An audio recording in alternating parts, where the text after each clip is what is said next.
인간, 행복하기 위해 태어난 존재. 한 여인이 있었다. 온통 검은 옷을 입고서 그녀는 간신히 울음을 삼키며 우리와 함께 밥상머리에 앉아 있었다. 이제 막 그녀는 죽은 아들을 위한 49제를 마쳤다. 그리고 절 주지의 안내로 방으로 들어와 우리와 합석을 했다. 그녀의 존재 전체가 슬픔으로 일렁이고 있었다. 아들은 외국 유학을 마치고 군 입대를 준비하던 중 어느 날 친구들과 저녁을 먹고 돌아와서는 돌연 심장마비로 세상을 떠났다. 하나밖에 없는 사랑하는 아들을 잃은 고통은 그녀의 가슴을 눈물로 가득 채웠다. 그 눈물은 차마 밖으로 흘러나오지는 않고 있었지만 그녀가 하는 이야기, 음식을 입에 놓고 우물거리는 것까지도 울음 그 자체였다. 슬픔이 깊으면 모든 동작이 다 울음이 된다. 밥을 먹다 말고 내가 법정 스님을 돌아보았다. 나는 이제쯤 스님이 여인에게 어떤 위로의 말을 할 때가 되었다고 생각했다. 아들은 그 인연만으로 그녀에게 왔다가 간 것이다. 이 우주가 잠시 그녀에게 아들을 맡겼다가 데리고 간 것일 뿐이다. 그러니 너무 슬퍼하지 말라. 스님이 그렇게 여인을 위로하리라고 나는 짐작했다. 그러나 스님은 아무 말씀이 없으셨다. 그냥 묵묵히 식사를 하면서 그녀 앞으로 반찬을 끌어다 주기도 하고 어서 먹으라고 권할 뿐이었다. 여인은 계속해서 아들에 대한 이야기를 하고 스님은 귀를 기울여 그 모든 이야기를 들어주었다. 그리고 또 연신 다른 반찬을 그녀 앞으로 옮겨다 놓았다. 식사가 끝나갈 무렵 나는 두 사람 사이에 어떤 화학작용이 일어나는 걸 느낄 수 있었다. 겉으로는 아무 일도 일어나지 않았고 어떤 위로의 말도 건네지지 않았지만 분명 여인의 얼굴 어딘가에 안정과 평화의 분위기가 감돌기 시작했다. 그것은 마치 눈물로 일렁이던 바다에 한 줄기 평화로운 빛이 스며들어 물결이 그 빛을 반사하기 시작하는 것과 같았다. 그것이 어떤 힘인지는 알 수 없었다. 법정 스님이 가진 현존의 힘이라고 해야 할까. 하지만 좀 더 현실적인 차원에서 말하면 그때 스님은 단 한순간도 그 여인을 소홀히 하지 않았다. 사실 그 자리에는 무처럼 산을 내려온 그를 만나기 위해 여러 사람이 자리를 함께하고 있었다. 그러나 투명한 오라가 두 사람을 감싸고 있는 것처럼 그는 한순간도 그 여인에게서 눈과 귀를 떼지 않았다. 바로 옆에 앉은 나조차도 그곳에 끼어들거나 방해할 수가 없었다. 그 강렬한 집중이 아마도 그녀의 슬픔을 위로하고 나아가 그것을 삶의 한계에 대한 이해로 승화시켰는지도 모른다. 그때의 그의 모습은 마치 고통받는 환자를 치료하는 의사의 그것과도 같았다. 그 분위기의 신성함이 서서히 그녀를 슬픔 밖으로 인도했을 것이다. 마침내 우리가 점심 식사를 마치고 방 밖으로 나와 초봄의 햇빛 가득한 절마당을 걸어가고 있을 때 여전히 법정 스님 옆에서 걷고 있는 그녀의 얼굴은 약간 상기된 채로 밝은 기색이 역력했다. 죽어가던 영혼은 그렇게 다시 소생의 순간을 맞이했다. 눈에는 눈물이 어려 있었지만 그것은 슬픔의 눈물만이라고 하기 어려웠다. 상처를 위로받은 이의 안도와 감사의 눈물이 섞여 있었다. 절마당 끝에서 우리는 여인과 헤어져 절 위쪽의 방으로 올라갔는데 가면서 뒤돌아보니 여인은 여전히 합장을 한 채 그 자리에 서서 멀어져가는 스님을 바라보고 있었다. 그 후로도 여러 번 그녀는 우리와 자리를 함께 했다. 강원도 산에서 내려올 때면 법정 스님은 절의 주지를 통해 그녀에게 연락을 했고 그녀는 그때마다 스님을 만나러 왔다. 시간이 흐르면서 그녀에 대한 스님의 집중도는 차츰 옅어져 갔지만 그만큼 그녀는 점점 홀로 설 수 있게 되었다. 모두가 그것을 느낄 수 있었다.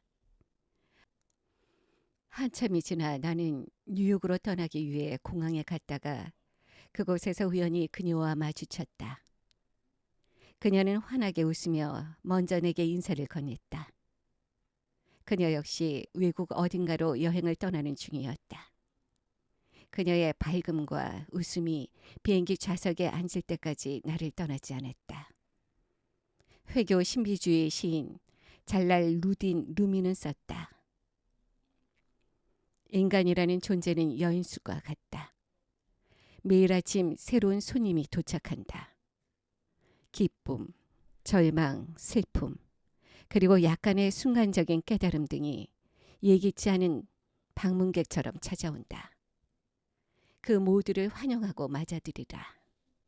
설령 그들이 슬픔의 군중이어서 그대의 집을 난폭하게 쓸어가 버리고 가구들을 몽땅 내가더라도 그렇다 해도 각각의 손님을 존중하라. 그들은 어떤 새로운 기쁨을 주기 위해 그들을 청소하는 것인지도 모르니까. 또 다른 여인이 있었다. 어느 해 가을 나는 법정 스님과 함께 불이람에서 며칠 지내고 있었다. 불이람은 스님이 1975년부터 1992년까지 강원도 산으로 떠나기 전 17년 동안 혼자 생활하신 송광사 뒷산의 암자이다. 차를 내려 가파른 산길을 30분 남짓 걸어 올라가야 하는 외딴 곳이다. 스님은 화전민이 버리고 간 강원도 오두막으로 거처를 옮긴 뒤에도 1년에 한두 차례 옛집의 안부를 묻기 위해 제자가 머무는 불이람에 들렸다. 그리고 나도 가끔 스님과 동행해 산길을 올랐다. 가을 서리가 돌에 낀 이기의 머리카락을 하얗게 세어버리게 만든 그날 아침, 스님과 내가 방에 앉아 차를 마시고 있는데 50대 중반의 한 여인이 산길을 올라왔다. 전에도 절에서 몇 번 본 적이 있는 여인이었다. 그녀는 우연히 절의 주지를 통해 스님이 불이람에 내려가셨다는 얘기를 듣고 다음 날로 달려오는 길이라고 했다. 그녀는 산길에서 묻혀온 서리를 방안까지 데리고 들어왔다. 이렇게 아침 일찍 도착하려면 아마도 그녀는 꼭두새벽에 집을 나섰으리라. 우리는 서둘러 그녀를 맞이하고 고구마를 쪄서 아침 요기로 내놓았다. 차와 고구마와 조촐한 방 안으로 비춰드는 가을 햇살이 평화롭기만 한 아침이었다. 그러나 그 평화는 여인의 흐느낌으로 곧 깨어졌다.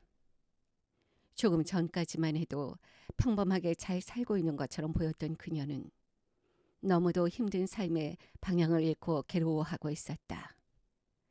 평생 모은 재산은 남편이 남의 빚보증을 잘못 서주는 바람에 다 날아갔고, 대학을 마친 아들은 갑자기 어떤 충격으로 방 안에서 몇 달째 나오지 않고 있으며 그녀 자신은 몸에 큰 병을 얻어 거동조차 힘들다는 것이었다.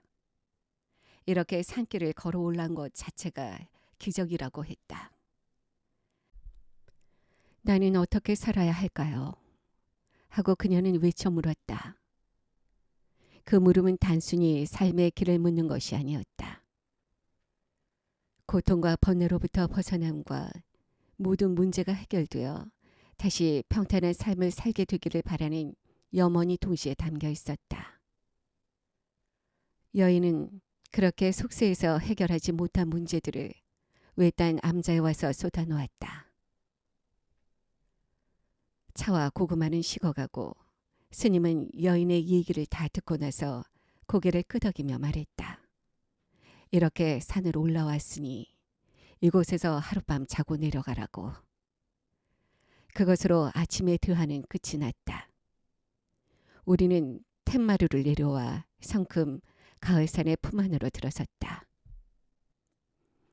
그날 여인은 장작을 들여다 자신이 잘방에 군부를 떼고 가을 거지가 그냥 밭둑을 서성이고 우리와 함께 오두막 둘레를 거닐면서 하루를 보냈다. 또 저녁에는 스님과 마주 앉아 묵묵히 차를 마셨다. 본래 방문객은 혼연히 맞이하되 해 떨어지기 전에 내려가도록 한다. 특히 여성과는 저녁밥을 함께 먹지 않고 재우지 않는다는 것이 불이람 수칙 중 하나이다. 스님은 그 수칙을 깨고 사바세계에 지친 여인에게 하룻밤 잘 곳과 이부자리를 내주었다. 그것만으로도 그녀에게는 큰 감사와 위안이었다. 그렇게 그녀는 속들을 침묵으로 채우고 이튿날 산을 내려갔다. 스님은 산 아래 차 타는 곳까지 거동 불편한 여인을 배웅했다. 하루 동안의 출가였다. 그리고 그 하루는 여인의 삶에 큰 힘이 되었을 것이다. 인간은 결국 홀로 설 수밖에 없는 존재이지만 친절은 넘어진 자를 일으켜 세운다. 훗날 내가 어떤 자리에서 그녀를 만나 안부를 묻자 그녀는 밝게 미소 지으며 잘 살고 있다고 대답했다. 그녀의 집안 문제와 건강이 어떻게 해결되었는지는 모른다. 아니면 크게 달라진 것이 아직 아무것도 없을 수 있었다. 하지만 그녀의 그 대답은 삶에서 일어나는 일들을 평화롭게 받아들이고 있다는 모든 고통의 원인이 결국은 자신의 마음에서 비롯되는 것임을 깨우치고 있다는 의미를 포함하고 있었다. 그리고 그것만이 문제의 진정한 해결에 이르는 길임을 그녀는 알았을 것이다. 유대교 신비주의 하시디즘에는 이런 우화가 전해진다. 사람이 죽으면 그 영혼은 천국의 문 앞에 있는 커다란 나무 앞으로 가게 된다. 슬픔의 나무라고 불리는 그 나무에는 사람들이 삶에서 겪은 온갖 슬픈 이야기들이 가지마다 매달려 있다. 이제 막 그곳에 도착한 영혼은 자신의 슬픈 사연을 종이에 적어 가지에 걸어놓은 뒤 천사의 손을 잡고 나무를 한 바퀴 돌며 그곳에 적혀있는 다른 사람들의 이야기를 읽는다. 마지막에 이르러 천사는 그 영혼에게 그 이야기들 중 어떤 것을 선택해 다음 생을 살고 싶은가를 묻는다. 자신이 보기에 가장 덜 슬퍼 보이는 삶을 선택하면 다음 생에 그렇게 살게 해주겠다는 것이다. 하지만 어떤 영혼이든 결국에는 자신이 살았던 삶을 다시 선택하게 된다고 우화는 말한다. 슬픔의 나무에 적혀있는 다른 사람들의 이야기를 알고 나면 그래도 자신이 살았던 삶이 가장 덜 슬프고 덜 고통스러웠음을 깨닫는다는 것이다. 여인이 산을 내려간 날은 때마침 보름이었다. 일찌감치 저녁을 먹고 스님과 나는 어둠이 짙게 내린 뜰학에 서서 보름달이 떠오르길 기다렸다. 밤하늘엔 구름 한 점 없고 별들이 총총했다. 침묵 속에 기다리자 이윽고 앞산 봉우리 위로 보름달이 충만한 얼굴을 내밀기 시작했다. 천지간에 달의 정기가 어리는 장엄한 순간이었다. 스님과 나는 그 월광 보살을 향해 합장을 하고서 각자 마음속 기도를 올렸다. 보름달인 인간의 소원을 들어준다고 하지 않는가. 나는 무엇보다 스님의 건강과 지금 그 모습 그대로 우리 곁에 오래도록 있어 주시기를 빌었다. 우주의 빠른 운행을 실감케 하며 달은 금세 산봉우리 위로 올라섰다. 달은 그 특유의 표정을 하고서 인간 세상을 내려다보았다. 방으로 들어가기 전 내가 스님에게 어떤 기도를 올렸느냐고 묻자 스님은 말했다. 살아있는 모든 것들이 다 행복하기를 기원했습니다. 선승이며 자연주의 사상가이고 실정가인 법정 스님은 청년기에 출가해 생애의 대부분을 홀로 산속 오두막에서 수행하며 지냈다. 소유와 발전만을 강조하는 세상의 통념에 강한 의문을 제기하며 선택한 가난과 간소함 속에서 본질을 발견하는 삶의 길을 역설해왔다. 한국의 소로우라고 불리는 그는 동양의 은자다운 모습 그대로 그의 명성을 듣고 찾아오는 사람들이 늘자 더 깊은 산중으로 들어가 여전히 홀로 생활하고 있다. 한 달에 한 편 쓰는 글로써 세상 사람과 소통해온 그는 물질은 그 소유자에게 만족을 주는 것이 아니라 구속과 부자유를 주게 된다는 것을 지적하고 자신이 소유한 것의 소유가 되어버리는 인간 삶의 허상으로부터 벗어나라고 말한다. 인간의 역사는 자신의 몫을 늘리기 위해 끊임없이 싸우는 과정이며 소유욕을 채우기 위해 물건뿐만이 아니라 사람까지도 소유하려고 한다는 것이 그의 진단이다. 전 세계적으로 소비 지향적인 단일 문화를 이루고 있는 이 시대는 행복과는 거리가 멀다. 행복하기 위해서는 소유와 소비로부터 그 정신이 깨어 있어야 한다. 생각하는 대로 살지 못하면 사는 대로 생각하게 된다는 것은 진리이다. 살아있는 모든 것들의 행복을 기원하는 축시와도 같은 이 잠언들은 30년 넘게 써온 그의 글과 법문에서 한 편 한 편 가려 뽑은 것들이다. 무소유, 자유, 단순과 간소, 홀로 있음, 침묵, 진리에 이르는 길과 존재에 대한 성찰이 행간마다에서 화두처럼 우리를 일깨운다. 그의 글이 전부 잠언으로 들리는 것은 오랜 수행이 뒷받침하고 있기 때문일 것이다. 어떤 독자는 그의 글을 읽을 때마다 나는 수고하지 않고 수확을 거두는 농부와 같고 때로는 오랜 수행의 결과인 그의 통찰력을 도둑질하는 기분이 든다고 고백했다. 나 역시 그렇다. 그는 마치 나를 위해 오늘날까지 엄격한 수행 생활을 해온 것처럼 여겨질 때가 있다.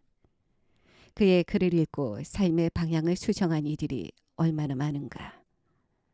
한편으로 그는 지적한다. 투철한 자기 결단도 없이 남의 흉내나 내는 원숭이 짓 하지 말라. 그대 자신의 길을 그대답게 갈 것이지. 그 누구의 복제품이 되려고 하는가.